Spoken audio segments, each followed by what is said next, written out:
One of the most violent and complex times in early California history was the history of various committees of vigilance, vigilante committees, you might say. This is what Chapter 10 is all about. Essentially all about crime and punishment in a lawless land. In the post-gold rush era of California, there was what the authors called chronic social disorganization, and this led to an outbreak of vigilance committees through which citizens took the law into their own hands. Not a good thing. Most historical treatment of these bodies condoned, even glorified, their actions. Some of the early American historians of California almost unanimously applauded the action of vigilance committees. Even though taking the law into one's hands, once the courts were established in California, was by and of itself, a breaking the law, a criminal action. Historians and authors like Richard Henry Dana, Josiah Royce, Hubert Howe Bancroft, all were pretty much touting the so-called accomplishments of these committees of vigilance. Your authors in your textbook take a different view of vigilante committees. Author Richard Henry Dana referred to vigilantism as Anglo-Saxon and awe-inspiring. In reality, it was neither. Vigilante is a Spanish word which means lookout or guard, and the first such committee in early California was actually organized before California became a state in Los Angeles in 1836, where apparently there was a woman who was accused of conspiring to murder her husband, and she was in a regular jail, but the vigilantes got her out of jail and I think killed her.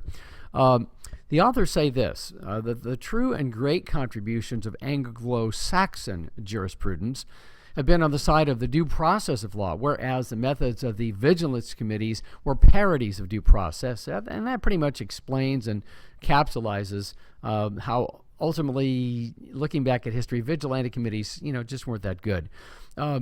Vigilance committees did not hold their trials, their so-called trials, in open court. They tended to act in anger and in haste. Your authors also assert that the motives of the vigilantes were complex and remain a matter of dispute. There are a number of ways of examining this. One historian by the name of Bessenecker says that such committees were overwhelmingly for crime control. One historian by the name of Brown highlighted the ethnic and class origins of the vigilantes and their victims. Xenophobia and nativism were motivators of committees. In other words, hey, we only want white people in California, that sort of thing. Decker and Sienkiewicz cited economic motives of merchant-dominated vigilance committees in San Francisco as part of the situation. Others stressed irrational and subconscious motives of the leaders of vigilance committees, including Samuel Brannan, which we mentioned now a couple of times. Brannan, of course, was the leader of the California Mormons. He was the guy that scraped off the tithes of the Mormons in California and used them for his own personal financial benefit, and was the one who really started the panic or the gold rush by running around San Francisco in late 1848, 1849, saying, "Gold, gold for the American River." And then, of course, he used those tithes to buy supplies to stock his store, supplies that he knew the miners would have to buy. This plaque indicates the location of what was once known as a mining encampment called Little Chile, bordered by where Montgomery, Pacific, Jackson, and Kearny Streets are in downtown San Francisco today. This was an encampment of Chilean gold miners in what is today San Francisco. When Colonel Stevenson's regiment of New York was banded, Regiment of New York Volunteers, they were sort of enforcing the law in early California, a group of its members, led by Lieutenant Sam Roberts, founded the Regulators, which were also known as the Hounds. The reason why they were known as the Hounds is because even though they were even though they were formed allegedly to protect public order, they mainly hounded Latinos and other foreigners to leave California. There was this tent community that I just mentioned in San Francisco known as Little Chile, and the Hounds attacked these people of July 15th, 1849. One of the survivors of that attack said that one of the mottos that the attackers of the Hounds were shouting at the Chileans were, "We can get away with it." So it was, preponderant the issue was preponderantly, racially motivated on the part of the Hounds. There was another incident, the beating and robbery of a popular San Francisco merchant in February 1851 gave rise to the committee, the San Francisco Committee of 1851.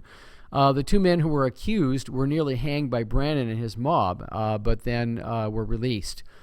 On May 4th, 1851, there was a fire in San Francisco. It was suspected that the fire was started by the Hounds and a group called the Sydney Ducks, who were supposedly ex-cons from Australia who joined the Hounds in their vigilance. This then led to the formation of the San Francisco Committee of 1851. This committee was primarily made up of commission merchants and sea captains who were generally people who disliked organized government and the courts, who wanted to take justice in their own hands. San Francisco's example inspired the formation of several local vigilance committees in other towns in California, especially in the mining communities of the foothills of the Sierra Nevada, where lynchings increased as these vigilance committees often falsely accused people of certain crimes and just took justice in their own hands. There was one incident which was infamous, was the hanging of a Mexican woman during early July of 1851 in the mining town of Downeyville. Downeyville is located in today's Sierra County. In fact, Downeyville is the county seat of Sierra County.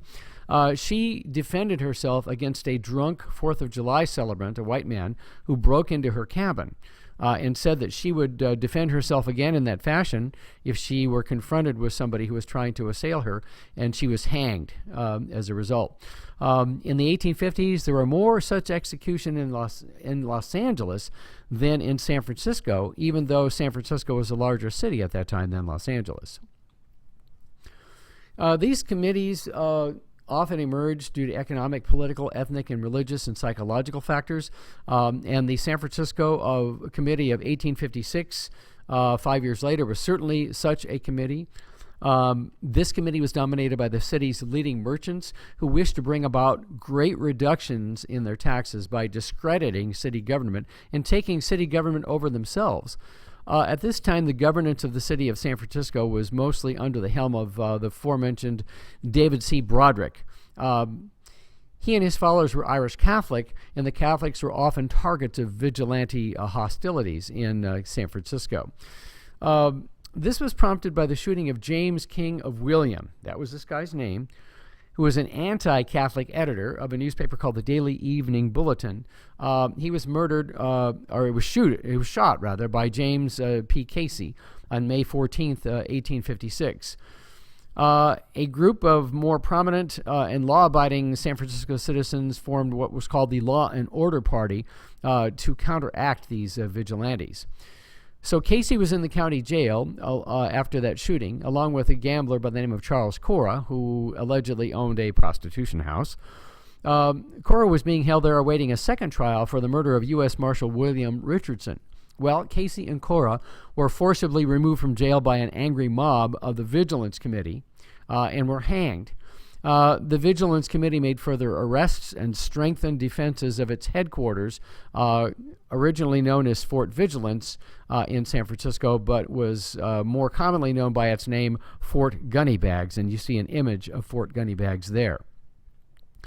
Governor Johnson secured a promise of arms from the feds to fight the vigilantes and ordered General Sherman, yes, that General Sherman, to call up the state militia, but the feds reneged on the promise of arms, and General Sherman resigned his command, saying, I'm not about to command an army of men that I can't give arms to. But then Justice Terry found a statute requiring the feds to supply the arms.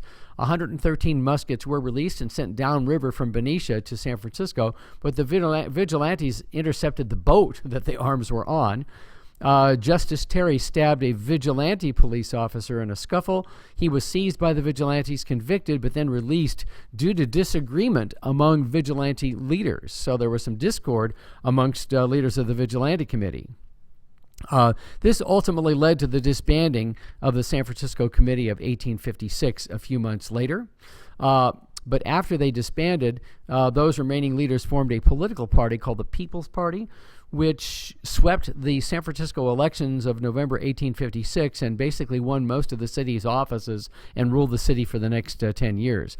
The leadership of this so-called People's Party, the remnants of the Vigilante Committee of 1856, included many of the city's most chronic tax evaders.